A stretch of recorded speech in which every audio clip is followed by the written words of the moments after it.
அம்மா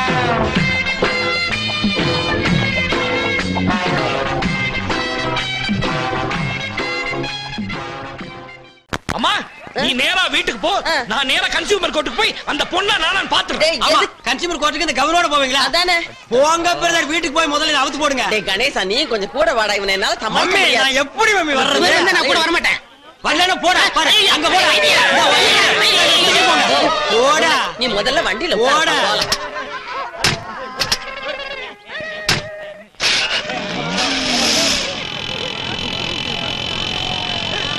இங்க கணேஷ் சார். அவன் இல்ல. ஐயோ சார். சார் ஐயோ சார், அந்த மிஸ்டர் சிவராமகிருஷ்ணன் எங்க சார்? ஏன் இங்க தள்ளுந்து பார்த்தாதுன்னு வேற எங்காவது கொண்டு போய் தள்ள போறியா? ஐயோ ஐ அம் வெரி சாரி சார். உங்களுக்கு அவருக்கு நான் ரொம்ப சிரமம் கொடுத்துட்டேன். ஊர்ல இருந்து என் ஃப்ரெண்டு ராணி வந்த பிறகுதான் உண்மை எல்லாம் எனக்கு தெரிய வந்தது. என்ன உண்மை? போட்டோ அனுப்பி என் கல்யாணம் நின்னதே சிவராமகிருஷ்ணால தான் நான் இவ்வளவு நாளா நினைச்சிட்டு இருந்தேன். ஆனா அந்த போட்டோ மாத்தி அனுப்புனதே என் ஃப்ரெண்டு ராணி தான் எனக்கு இப்பதான் தெரிய வந்தது. அது மட்டும் இல்ல சார், தேன்மொழிங்கிற புனை பேர்ல நான் அடிக்கடி கவிதை எழுதுவேன். அந்த கவிதையை பாராட்டி ஒரு ரசிகர் எனக்கு அடிக்கடி போன் பண்ணுவாரு. அந்த ரசிகர் கூட இந்த சிவராமகிருஷ்ணன் தான் எனக்கு இப்பதான் தெரிய வந்தது. ஓ, அந்த தேன்மொழி நீங்க தானா? என்னம்மா போனும் மணிக்கணக்கில பேசுவீங்களே. அப்ப சார், நாளைக்கு பட்டிமன்றத்துல கூட நான் அவர் பேர் தான் கொடுத்திருக்கேன். நாங்க 2 பேரும் தான் நாளைக்கு பேச போறோம். அப்படியா? அதுக்கு முன்னாடி அவர்கிட்ட கொஞ்சம் மன்னிப்பு கேட்கணும். மன்னிப்பு கேட்க போறீங்களா? பயர் மாதிரி போயிருக்காரு. இப்ப உங்களை பார்த்தா பத்தி எரிச்சிடுவாரு. நான் ஈவினிங் மேட்டர் சொல்லி அவரை கூல் டவுன் பண்றேன். அப்புறம் வந்து மன்னிப்பு கேட்க. அப்புறம் இந்த தட்டி மன்றம் சொன்னீங்களே, அது எப்போ? ஐயோ, பட்டிமன்றம் சார். ஓ, பட்டிமன்றமா? ஞாயிற்றுக்கிழமையான நிறைய மன்றங்கள் நடக்குது, அதனால கேட்டேன். அதையும் சொல்றேன். ரொம்ப தேங்க்ஸ் சார். Thank you sir. நீங்க எங்க நிக்கிறீங்க? இப்படியே எப்படிங்க போறது? எவனாவது பேண்ட் கொண்டு கொடுத்தானா மாட்டிக்கு போலான்னு பாக்குறேன். Correct sir. எப்படி நான் வீட்டுக்கு தானே போறேன், வாங்க நான் டிராப் பண்றேன். எதுக்கு? இறங்கணும் மீட்டர் என்ன கட் பண்ண சொல்வா? இல்ல சார், நானே கட் பண்றேன். அப்படியா? தேங்க்யூ. எடா ஆட்டோவே விடுமா, அவ மேல மான நஷ்ட வழக்கு போடாம விடவே மாட்டேன். சிவராமா, சாட்சி கையெழுத்து நான் போடுறேன். கூட வந்து அவன் கோவத்தை குறைப்பேன்னு பார்த்தா இன்னும் கொஞ்சம் ஏத்தி விடுறியே. அடிமடியில ஆந்தைய கட்டிக்கிட்டு வந்த மாதிரி இவனையும் கூட்டிட்டு வந்த.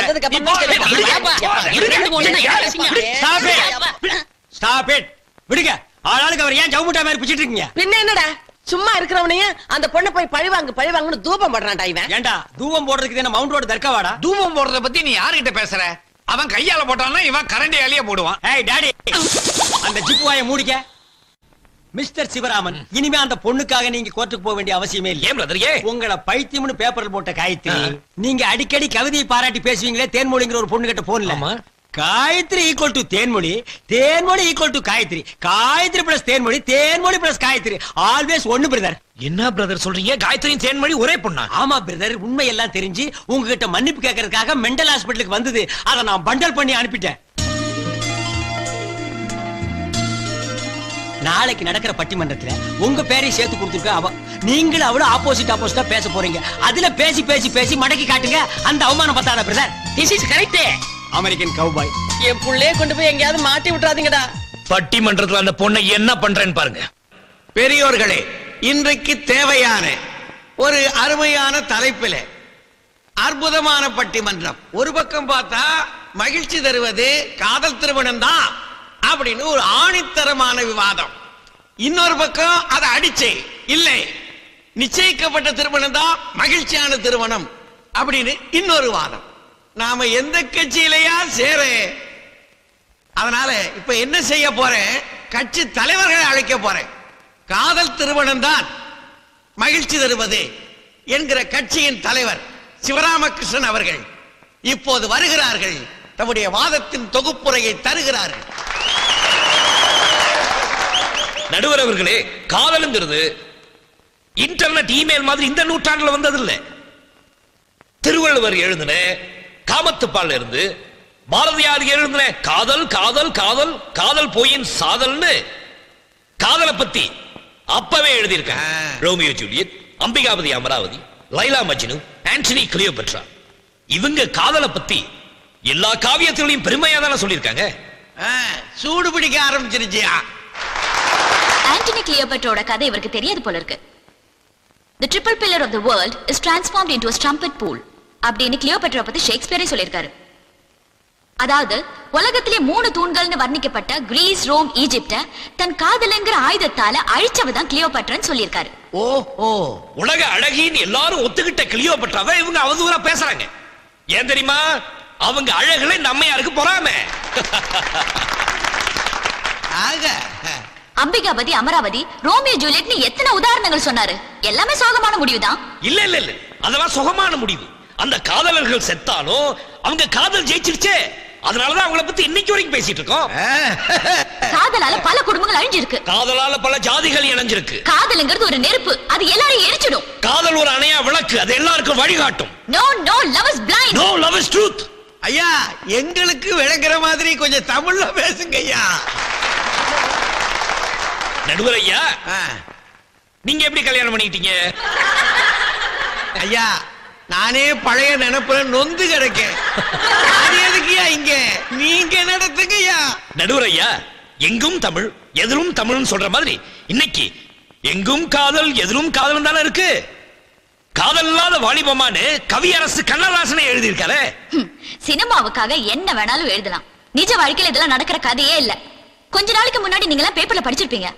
தங்கச்சி காதலிச்சதுக்காக அண்ணன்காரன் காதலனோட கையை வெட்டிட்டு நடு ரோட்ல பட்ட பகல நடந்து போனானா. முன்ன பின்ன பார்க்காம பழகாம பெத்தவங்க சொன்னாங்கங்கிற ஒரே காரணத்துக்காக தாலி கட்டின எத்தனையோ மாப்பிள்ளைங்க இன்னைக்கு இடிஞ்சு போயில இருக்காங்க. ஆனா பெத்தவங்க நடத்தி வச்ச கல்யாணத்தை பத்தி எந்த காவியத்திலேயாவது சொல்லியிருக்காங்களா? ஏன் ராமனுக்கும் சீதைக்கும் பெத்தவங்க பார்த்து தானே கல்யாணம் பண்ணி வச்சாங்க. அதனாலதான் அம்புட்டு பேரும் 14 வருஷம் வனவாசம் போனாங்க. சரி, அப்படியே இருக்கட்டும். கோவலனுக்கும் கண்ணகிக்கும் பெத்தவங்க தானே பார்த்து கல்யாணம் பண்ண வச்சாங்க. அதனாலதான் கோவலன் கண்ணகிக்கு அல்வா கொடுத்துட்டு மாதவி தேவி போயிட்டாரு. அதோட நின்று இருந்தா பரவாயில்லையா, அது கொலக்கட வரையில போய் நின்னுச்சு.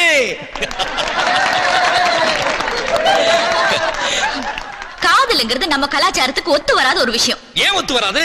நாடு விட்டு நாடு காதல்னு சொன்னா நம்ம நாட்டு பிரதமரா இருந்த ராஜீவ் காந்தி, சோனியா காந்தியை சொல்லலாம். அதே மாதிரி ஸ்டேட் விட்டு ஸ்டேட் காதல் எத்தனையோ பேர் உதாரணமா சொல்லலாம். மொத்தத்துல காதல் இல்லாத நாடே இல்லை. உலகம் இருக்கிற வரைக்கும் காதல் அழியாது. காதல் திருமணம் வாழணும், காதல் திருமணம் வளரணும், காதல் திருமணம் ஜெயிக்கணும்.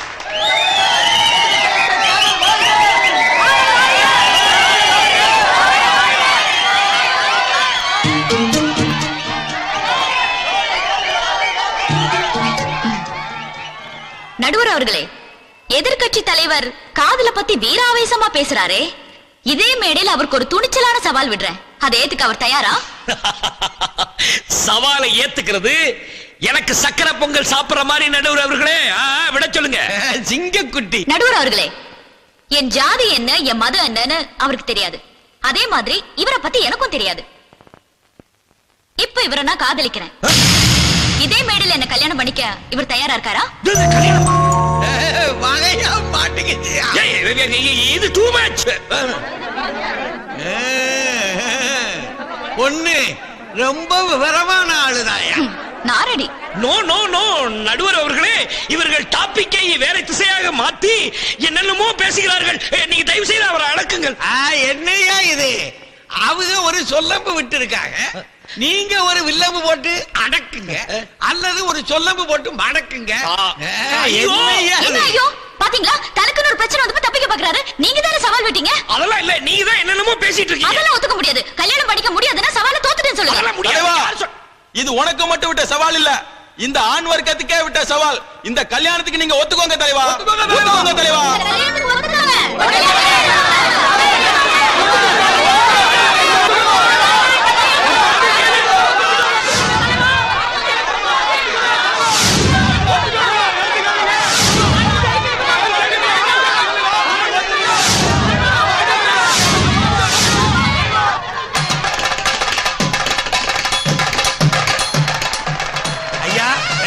போடுங்கய்யா, மாட்டிக்கிட்டே இல்லையா?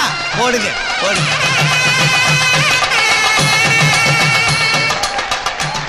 ஐயா, இப்படி நான் ஒரு பட்டிமன்றமும் நடத்துறது இல்லையா. இப்ப நான் கொடுக்க போறது ஏன் தீர்ப்பு இல்லையா, ஒரு பொண்ணு திட்டமிட்டே வந்த தீர்மானம். என்ன செய்ய, தமிழ் உணர்வுள்ள தம்பி சிவராமகிருஷ்ணனும் காயத்ரியும் வாழ்க வளர்க என்று வாழ்த்தி நன்றி கூறி விடைபெறுகிறேன். வணக்கம். என் பையனை அடிச்சது சக்காலத்தி. வாடி வெளியே, ஒரு கை பால் விடுறேன். என் பையனை அடிச்ச கைய உடைக்காம விட மாட்டேன். வாடி. வேணும். நீங்க கொஞ்சம் இருங்க. காயத்ரி குரல் குடுக்கறாளா? இருங்க. எங்க போறீங்க? நான் பாத்துக்கறேன். டேய், என்ன சாவு குடுக்குற? உன் புள்ளை நான் தான் அடிச்சேன். என்ன என் கைய உடைச்சிருவியா? போட பாக்கலாம். என்ன பண்ணுவ? சுமத், இவ இறக்கலாம சின்ன பையனை அடிச்சிருக்க. அவன் என்ன அனாதை நினைச்சியா? என்னங்க? இவன் உங்க குழந்தை தானே? உங்க குழந்தை தானே? இவனை அடிக்கும் போது உங்க ரத்தம் கொதிக்கல? வாய் திறந்து சொல்லுங்க. சும்மா இருங்களே. இந்த பார், ஏதோ தெரியாம அடிச்சிட்டா. அதுக்காக நான் அவளை திட்டிட்டேன். ஏன் இப்படி சத்தம் விட்டு ஊரை கொட்டுற? நான் சுட்டுனாலதான் இந்த கூட்டம் கூடிச்சு. கோட்டை கோயில் சாமி ரொம்ப ஆட்டம் போடாத. துப்பாக்கி உங்காலே விழுந்துட போகுது. மூஞ்சூரு மூஞ்சி சின்ன பின்னமாயிடும். ஐயோ அம்மா, என்னம்மா இது? என்னடா பண்ண சொல்ற? இங்க பாரு சுமதி, நான் சொல்றது நீங்க சும்மா இருங்க. அதான் அவகிட்ட போய் கெஞ்சுறீங்க. இந்த பார், பிரச்சனை எனக்கும் உனக்கும் தான். எதா இருந்தாலும் என்கிட்ட பேசு. அத நீ ஏன் புடிச்சுக்கிட்டு பேசிட்டு இருக்க? நீ ஒண்ணு உனக்கு மட்டும் புருஷன் இல்ல, எனக்கும் தான். அத நீ தெரிஞ்சுக்கோ. ரெண்டாம் தரமா ஓடி வந்த உனக்கு இவ்வளவு உரிமை இருந்தா அவரை முறைப்படி கல்யாணம் பண்ணி 6 மாசம் குடும்பம் நடத்தின எனக்கு எவ்வளவு உரிமை இருக்கும்? திமிரா பேசுறவா? என்னங்க நானும் ஓடி வந்தவளா? என்ன சும்மா இருக்கீங்க? ஐயோ சுமதி. சுமதி இல்ல காயத்ரி. ஐயோ காயத்ரி, நெருப்புனா வாய் சுற்றுமா என்ன? அவன் உன்னை வெறுப்பேத்துறதுக்காக பேசிட்டு இருக்கான். நீ ஏன் டென்ஷன் ஆவற? இங்க பாரு காயத்ரி. நான் காயத்ரி இல்ல சுமதி. ஐயோ மா, மாப்பிள உன் புது பொண்டாட்டிய மறுவாதைய ஒழுங்கா பேச சொல்லு. ரொம்ப ஓவரா பேசுறா. டப்பு டப்பு சுத்தி அனுப்பிடுவேன். நாங்க என்ன காக்காயா குருவியா நீ டொப்பு டப்புன்னு சுடுறதுக்கு? ஐயோ அம்மா, கொஞ்சம் சும்மா இருமா. எப்படா சும்மா இருக்கிறது? பொம்பளைக்கு பொம்பளை பேசிக்கிட்டு இருக்கும்போது இந்த ஆளு என்ன சுடுறேங்கிறான்? ஏற்கனவே வேட்டு சத்தம் கேட்டுதான் உங்க அப்பாவுக்கு ஒரு காது அவுட்டு. இதெல்லாம் நீ கேட்க மாட்டியா? இங்க பாரு மாமா, பெரிய மனுஷன் இவ்வளவு நேரமா சும்மா இருந்தேன். மரியாதையை உங்க பொண்ணு கூட்டிட்டு வீட்டுக்குள்ள போங்க. என்னது? போக முடியாதியா? போறேன்னா என்ன பண்ணுவ? புடிங்கி கயிறு திரிச்சிருவியா? இவ்வளவு நேரமா உன் கையில துப்பாக்கி இருந்ததேங்கிறதுக்காக நான் பேசாம இருந்தேன். என்னடா பேசிக்கிட்டு இருக்க? என் மாமா முன்னால நிக்கிறதுக்கு உனக்கு அருகதை இருக்காடா? நெஞ்ச நிமித்திக்கிட்டு நிக்கிற, பிச்சு புடுவான் படுவா. ஏய், என்ன அடிச்சிட்டு இல்ல? ஆமா. உன் தங்கச்சி புருஷன் கூட பார்க்காம என்ன அடிச்சிட்டு இல்ல? இருடா மூஞ்சூரு, ஒரு கோட்டர் ஏத்திட்டு வந்து இன்னொரு காதையும் பஞ்சர் ஆக்கிடுற. இன்னொரு மிஷினை வாங்கி போட்டுக்கிறேன். சீ, போடா. அப்பா அப்பா அப்பா, போதுமா போதுமா? இப்போ முதல்ல என் புள்ளைய அடிச்சீங்க, இப்ப எங்க அப்பாவை அடிச்சிட்டீங்க. நான் மட்டும் தான் பாக்கி. என்ன அடிச்சிருங்க? ஏன் விட்டு வைக்கிறீங்க? அடிங்க. தொடாத, தொட்டா கை உடைச்சிடுவேன். என்னங்க அவ தொடர, நீங்க சும்மா இருக்கீங்க? ஐயோ காயத்ரி, வீட்டுக்குள்ள போய். நான் உள்ள போறோம். அவதான் அவ கிட்ட முதல்ல அவளை போக சொல்லுங்க. காயத்ரி, இங்க பாரு சுமதி, ஊரே வேடிக்கை பாக்குது. ப்ளீஸ் மா, ப்ளீஸ் வீட்டுக்குள்ள போய. ப்ளீஸ் மா, ப்ளீஸ். இப்படி செல்லமா முன்னாடியே சொல்லிருந்தா நான் அப்பவே போயிருப்பேன். நான் ஒண்ணு அவளை மறந்து வாக்கி மீறவல்ல. நான் வரேன் மாமா. அப்பாடா. வாங்க போலாம். ஓடிருங்க.